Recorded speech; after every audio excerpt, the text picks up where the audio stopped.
बिच्छा, दिशा गुप्ता,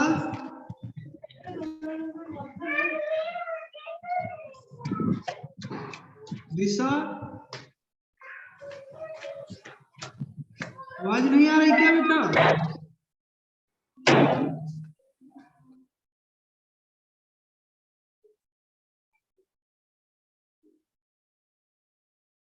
क्या आवाज आ रही बेटा?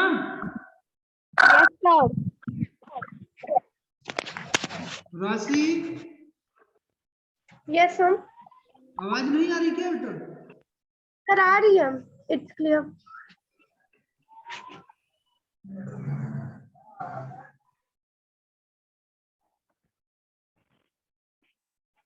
आ रही आवाज बराबर? Yes sir. Okay okay, good afternoon बेटा। Good afternoon sir. ओके, चले कि कल जो है हमारा एक चालू था चैप्टर 18 जो है धनराज के बारे में। जो विनीता पांडे हैं उन्होंने उनका साक्षात्कार लिया तो उन्होंने एक प्रश्न किया कि आप इतने तुनुक मिजाज क्यों हैं, कभी कभी आप आक्रामक भी हो जाते हैं। ऐसा उन्होंने जो है विनीता जी ने प्रश्न किया धनराज जी से। तुनुक मिजाज यानी चिड़चिड़ापन जो है या अप्रसन्नता जिसको आप कह सकते हैं। तो उन्होंने पूछा कि आप जो है प्रसन्नता के कारण कभी कभी आक्रामक भी हो जाते हैं, ऐसा क्यों? तो वो धनराज पिल्लई जो है बता रहे हैं अपने बारे में कि इस बात का संबंध मेरे बचपन से जुड़ा। उन्होंने बताया कि इस बात का जो संबंध है मेरे बचपन से जुड़ा है। मैं हमेशा से ही अपने आप को बहुत असुरक्षित महसूस करता था। उन्होंने बताया कि मैं अपने आप को हमेशा से ही बहुत ही असुरक्षित महसूस करता था। मैंने अपनी माँ को देखा है कि उन्हें हमारे पालन पोषण में कितना संघर्ष करना पड़ा, क्योंकि ये गरीबी स्तर के थे, सामान्य या मध्यम वर्ग के। इनको जो है ज्यादा अच्छी जो है परवरिश नहीं की गई। तो यहाँ पर उन्होंने उसी के बारे में बताया कि हमारा जो लालन पालन है वो काफी संघर्ष के साथ जो है व्यतीत हुआ। मेरी तुनुक मिजाजी के पीछे कई वजह हैं। उन्होंने बताया कि मैं जो चिड़चिड़ा वाला हो गया, चिड़चिड़ापन मेरे अंदर आ गया, तो इसकी एक नहीं बल्कि कई वजह हैं, लेकिन मैं बिना लाग लपेट वाला आदमी हूँ। मन में जो आता है सीधे सीधे कह डालता हूँ और बाद को कई बार पछताना भी पड़ता है। यानी उन्होंने बताया कि मेरे मन में जो भी आ गया मैं उसको जो है तुरंत बक देता हूँ या कह देता हूँ, जिसके कारण कई बार मुझे जो है बाद में पछताना भी पड़ा, लेकिन मुझसे कोई बात छिपती नहीं थी। मुझे जो भी कहना था मैं सबके सामने जो है कह देता था।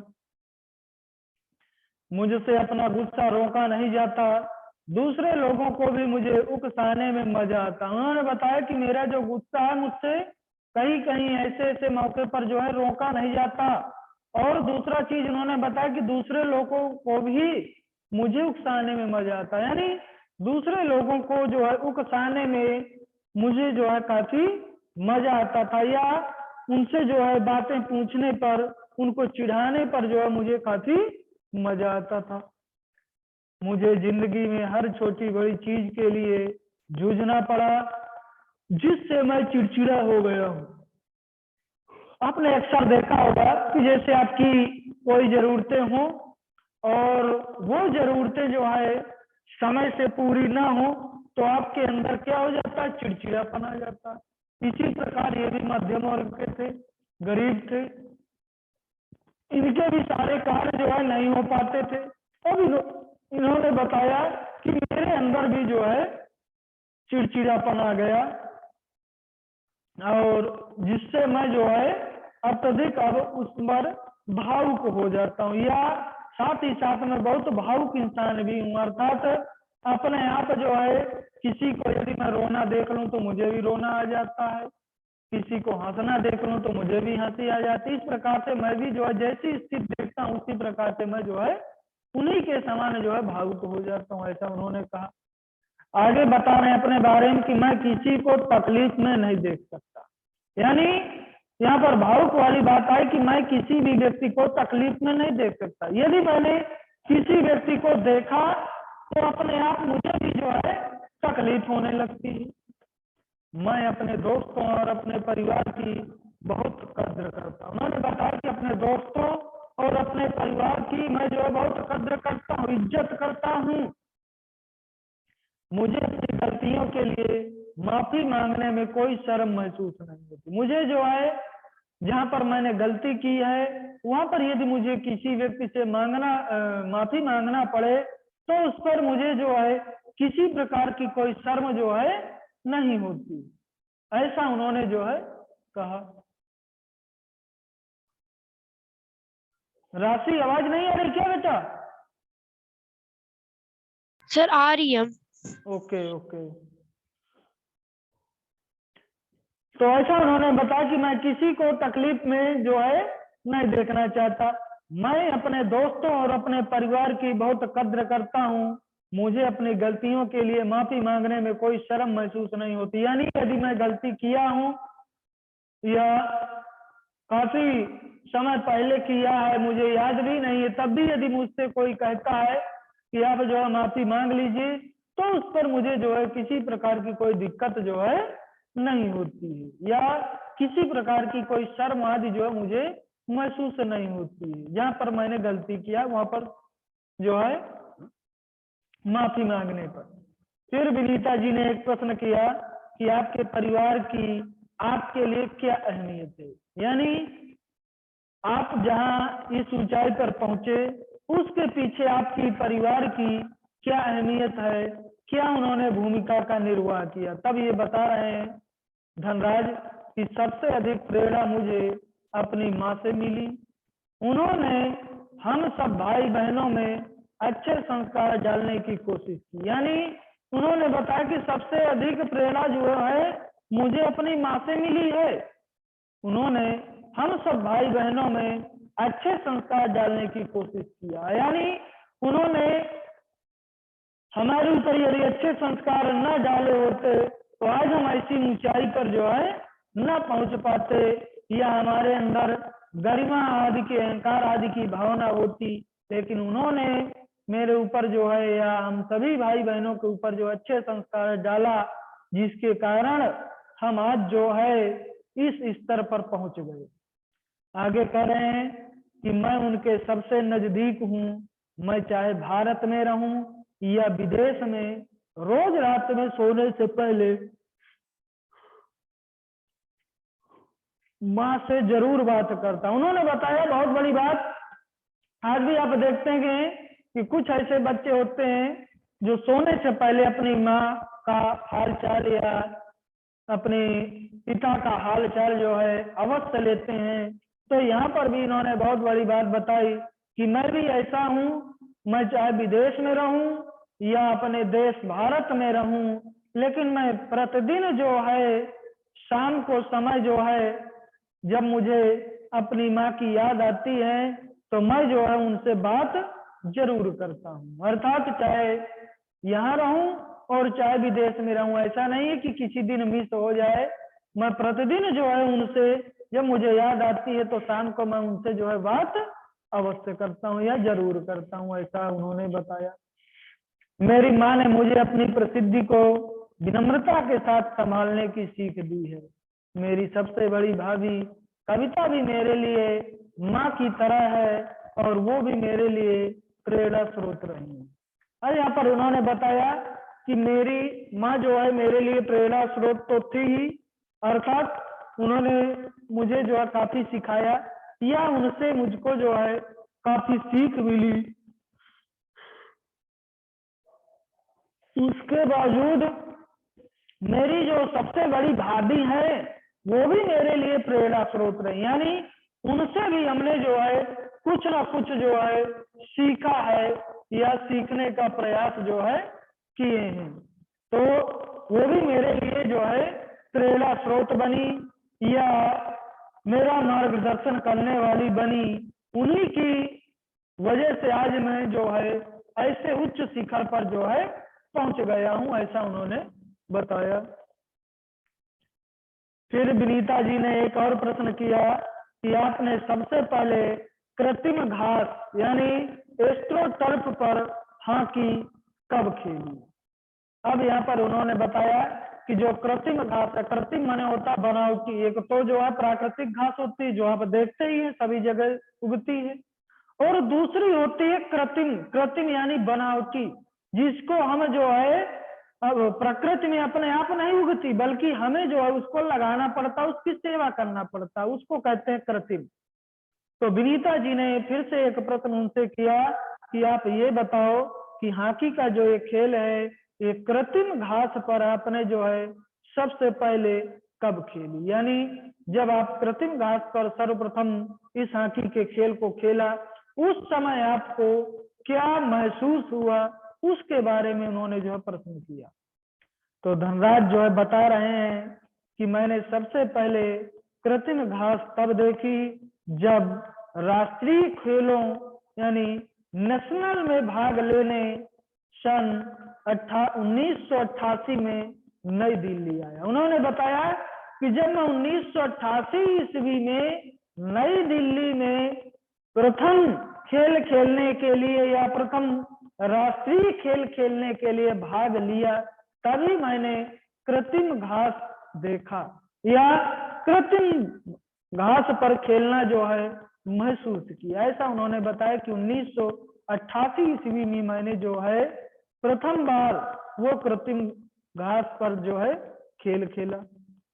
मुझे याद है कि किस तरह सोमम्या और जोकिम कारवाल हो मुझे एक कोने में ले जाकर कृत्रिम घास पर खेलने के गुर बता रहे थे।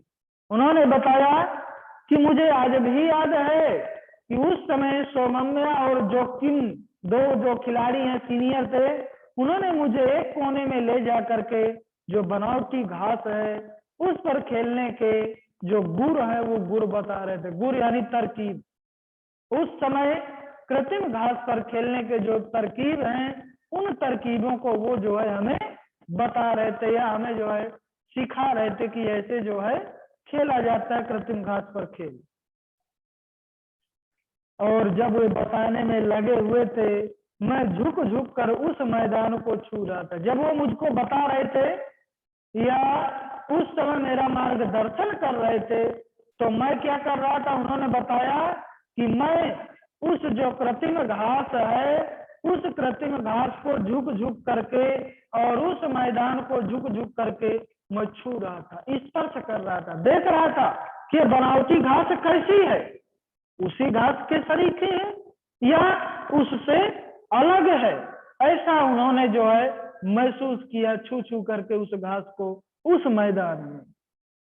आगे उन्होंने कहा कि मुझे विश्वास ही नहीं हो रहा था कि विज्ञान इस कदर तरक्की कर सकता है जिससे कृत्रिम घास तक उगाई जा सके। उन्होंने यहाँ पर बहुत बड़ी बात बताई, क्योंकि वो इतना अत्यधिक पढ़े लिखे नहीं थे, अपने शुरू में ही पढ़ा या उन्होंने अपने बारे में बताया कि मैं पढ़ने में एकदम जो फिसड्डी था यानी पीछे था।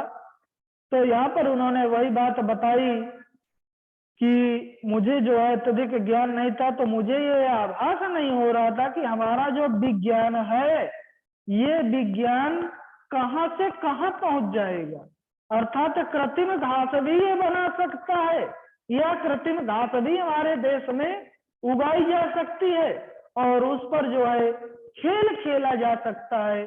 ऐसा मैंने कभी सपने में भी नहीं सोचा था कि विज्ञान जो है उस स्तर पर पहुंच जाएगा। लेकिन यहाँ पर उन्होंने बताया कि जब मैंने वो कृत्रिम घास देखी, उसकी बनावट देखी, तब मुझे आभास हो गया कि नहीं, हमारा जो विज्ञान है वो काफी जो है तरक्की किया और बहुत आगे जो है बढ़ गया। तो यहाँ पर उन्होंने बताया कि हमने उस समय जो कृत्रिम घास है वो उगना जो है देखा, वो कहाँ पर, वही 1988 में जब पहला उन्होंने राष्ट्रीय खेलों पर भाग लेना चाहिए, उनको जो है उस स्थान पर भाग मिला, तब उन्होंने पहली बार जो है कृत्रिम या बनावटी घास को देखा भी और महसूस भी किया। इसके बाद जो विनीता पांडे हैं वो फिर से एक प्रश्न जो है उनसे कर रही हैं कि हर युवक का ये सपना होता है कि उसके पास एक कार हो, आपके पास अपनी पहली कार कब आई? अब यहाँ पर उन्होंने एक प्रश्न फिर से उनके ऊपर डाल दिया कि हे धनराज भाई, आप ये बताएं कि हर युवक का या हर व्यक्ति का एक सपना होता है कि उसके पास एक कार हो या उसके पास एक अच्छी कार हो, आपके पास अपनी पहली कार कब आई? अब उन्होंने उनसे प्रश्न किया कि उसी प्रकार से आप बताओ कि आपके पास पहली जो कार है वो कब आई या आपने पहली कार जो है कब लिया, ऐसा प्रश्न उन्होंने पूछा। तब जो धनराज जी हैं वो अपने बारे में बता रहे हैं कि मेरी पहली कार एक सेकंड हैंड अरमाडा थी जो मुझे मेरे पहले के एम्प्लॉयर ने दी थी। यानी उन्होंने बताया कि मेरी पहली कार सेकंड हैंड थी और कौन सी? अरमाडा मॉडल वाली मेरी पहली कार, और वो भी सेकंड हैंड। क्यों? क्योंकि मेरे पास उस समय इतना अत्यधिक पैसा नहीं था। यही बात उन्होंने यहाँ पर साबित किया, बताया, जिसके कारण मुझे जो है सेकंड हैंड कार जो है लेनी पड़ी, जो मुझे मेरे पहले के एम्प्लॉयर ने दी थी। जो मुझे इसके पहले जो मेरे एम्प्लॉयर थे उन्होंने मुझको जो है गिफ्ट किया था या उन्होंने मुझको वो कार जो है दिया था कोच। तब तक मैं काफी नामी खिलाड़ी बन चुका था और जब उन्होंने मुझको दिया था उस समय तक मैं काफी नाम वाला व्यक्ति हो गया था। यानी मेरे नाम के चर्चे जो है सभी जगह जो है प्रसिद्ध होने लगे थे या चर्चित होने लगे थे। मगर ये कोई जरूरी नहीं कि शोहरत पैसा साथ लेकर आए, लेकिन यहाँ पर उन्होंने बताया कि ये निश्चित नहीं होता, ये जरूरी नहीं होता है कि जो शोहरत है, जो ऐशो आराम है, पैसा साथ लेकर आए। वो अपने साथ पैसे को साथ लेकर के आए, ऐसा जो है निश्चित नहीं है या जरूरी नहीं है कि आज हम जो है अच्छा खा पी रहे हैं तो इसका मतलब ये नहीं है कि हमारे पास पैसा अत्यधिक है। यहाँ पर उन्होंने वही बात स्पष्ट किया। आगे कह रहे हैं कि मैं तब ही मुंबई की लोकल ट्रेनों और बसों में सफर करता था। यानी जब मैं इंटरनेशनल खिलाड़ी हो गया उसके बाद भी उन्होंने बताया कि मैं जो है लोकल ट्रेनों पर मुंबई की और बसों में जो है सफर किया करता था। मैं अपने आप को एक आम आदमी की तरह ही जो है समझता था, क्योंकि टैक्सी में चढ़ने की हैसियत मुझ में नहीं थी। टैक्सी पर्सनल की जाती थी उस समय, तो उसको जो है किराया देना पड़ता था ज्यादा, चूंकि आप एक व्यक्ति हैं तो वहां तक जाएंगे तो उसका जो खर्च है वो ज्यादा पड़ेगा, और बस आदि में वहां तक पहुंच जाएंगे तो उसका खर्च जो है कम पड़ेगा। तो उन्होंने बताया कि मेरी स्थिति ऐसी नहीं थी कि मैं जो है टैक्सी में बैठ सकूं या टैक्सी जो है कर सकूं, इतनी भी हैसियत मुझ में जो है नहीं थी। इसीलिए मैंने क्या किया, जो मुंबई की लोकल ट्रेनें हैं और बसें हैं उन्हीं पर मैं जो है ज्यादातर सफर किया।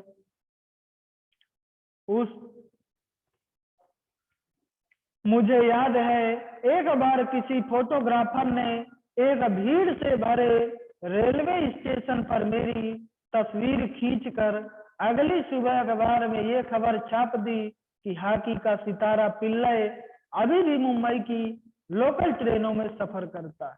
यानी उन्होंने बताया कि एक बार ऐसा हुआ कि मैं जो है रेलवे स्टेशन पर जा रहा था या रेलवे स्टेशन पर स्थित था, उसी समय जो फोटोग्राफर हैं उन्होंने मेरी एक तस्वीर खींच ली और तस्वीर को खींच करके उन्होंने अपने जो अखबार है उस अखबार में ऐसी खबर छाप दी कि हाकी का जो सितारा है पिल्लई यानी धनराज पिल्लई, वो आज भी लोकल ट्रेनों पर जो है सफर करता है, या लोकल ट्रेनों पर आम जनता की तरह ही आता जाता है।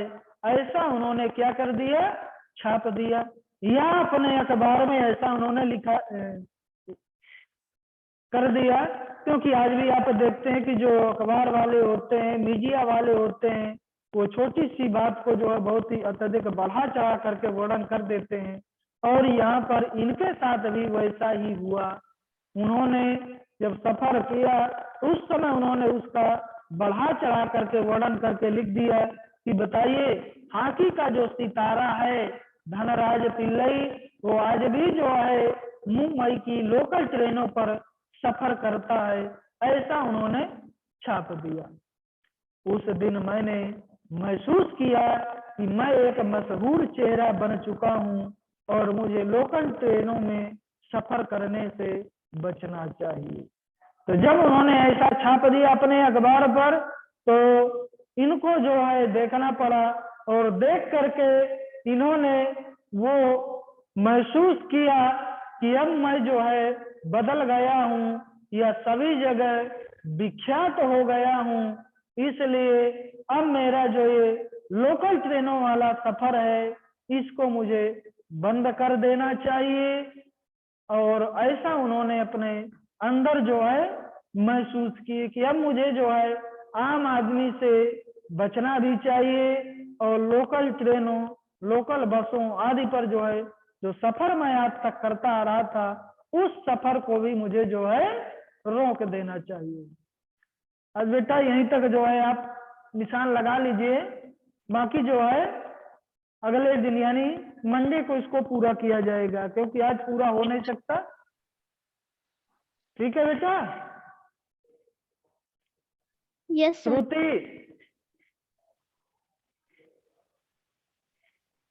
श्रुति यस सर। निशान लगा लिए? Yes sir. ओके ठीक है बेटा, bye. Bye sir. Bye, sir. Okay bye. Thank you, sir. Thank you thank sir. You बेटा।